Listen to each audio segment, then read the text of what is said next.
update on Maymay and Edward muna tayo mga kaibigan after Maymay and Tony. This is about kiligan. Bakit daw sobrang kilig si Maymay nung sinabing ang favorite song ni Edward na talagang nagpapasaya sa kanya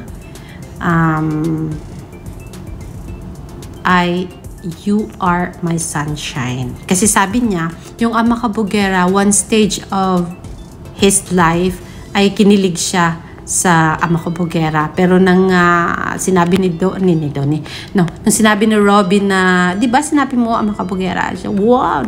Grabe yung reaction ni Edward.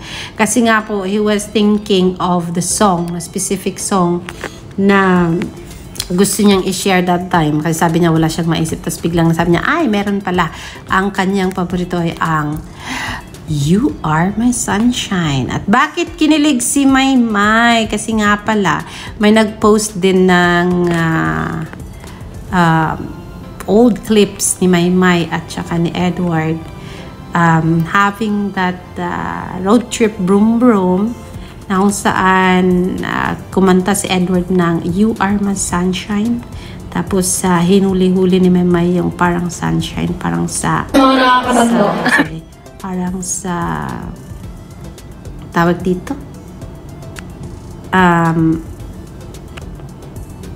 TikTok yata yun mga kaibigan, kung kaya ang cute-cute tignan.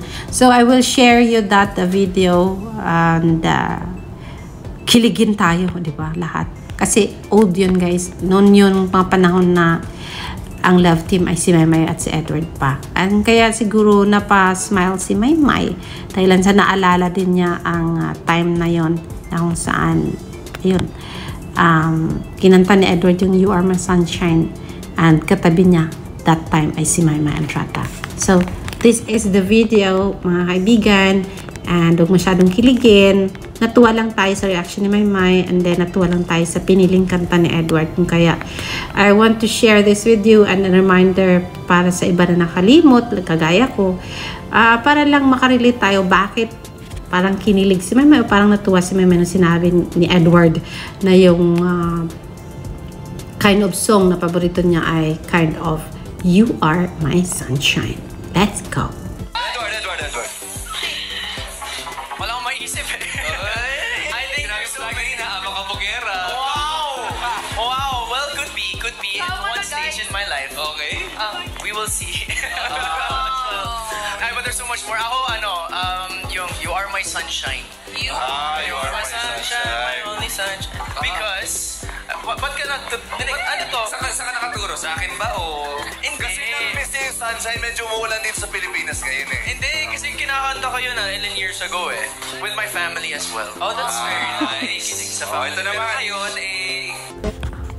You are my sunshine, my only sunshine.